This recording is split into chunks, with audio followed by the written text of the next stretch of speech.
Bismillahirrahmanirrahim. Assalamualaikum warahmatullahi wabarakatuh. Selamat pagi teman-teman. Baik, sebelumnya perkenalkan nama saya Sri Andini sebagai pengampu mata pelajaran Bahasa Indonesia. Baik, di sini kita akan membahas mengenai teks anekdot. Untuk unit pertama yaitu tentang mengevaluasi dan menyusun teks anekdot. Selanjutnya di sini ada pengertian teks anekdot. Teks anekdot ini merupakan sebuah karangan cerita atau kisah yang bisa jadi berdasarkan pengalaman hidup seseorang yang ditulis secara singkat, pendek, dan lucu tentang berbagai topik seperti pendidikan, politik, hukum, sindiran, kritikan, dan sebagainya. Dalam teks anekdot itu sendiri perlu diketahui bahwa teks anekdot tidak hanya berisikan kisah-kisah cerita lucu,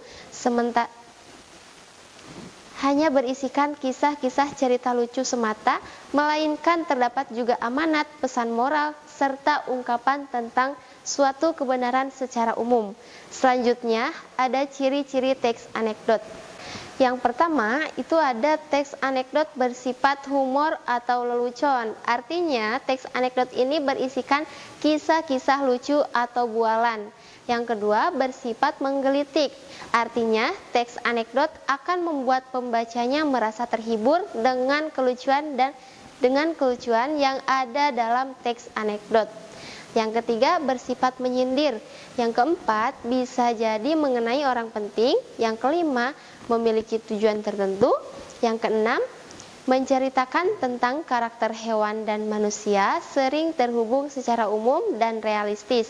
Dan yang terakhir, kisah cerita yang disajikan hampir menyerupai dongeng. Selanjutnya ada tujuan teks anekdot.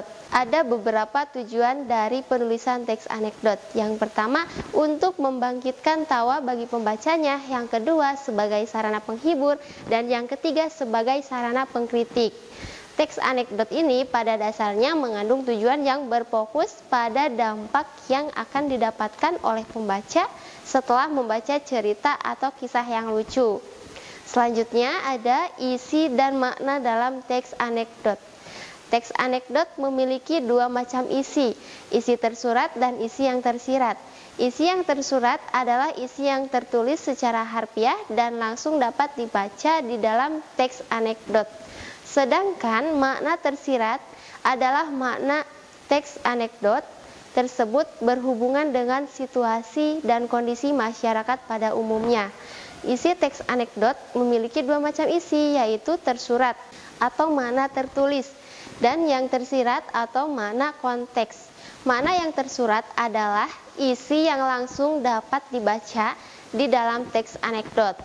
Sedangkan makna tersirat di dalam teks anekdot adalah berisi pesan moral yang ingin disampaikan kepada pembacanya. Selanjutnya, makna tersirat dalam teks anekdot. Selain lucu, menggelitik, dan menyindir, teks anekdot juga menyimpan makna tersirat yang berisi pesan moral yang ingin disampaikan kepada para pembaca. Biasanya pesan moral yang terkandung dalam makna tersirat ini memiliki kebenaran universal. Baik, terima kasih. Mungkin hanya itu yang dapat saya sampaikan. Semoga ada manfaatnya. Akhirul kalam, wassalamualaikum warahmatullahi wabarakatuh. Kunjungi sosial media lainnya seperti website kami di pkbmalfata.com, Facebook PKB Malfata Mananjaya, Instagram PKB Malfata Official. Dan terima kasih telah klik video ini. Jangan lupa like, comment, share, and subscribe untuk menunjukkan dukungan kamu terhadap channel ini. Enjoy the video, PKB Malfata.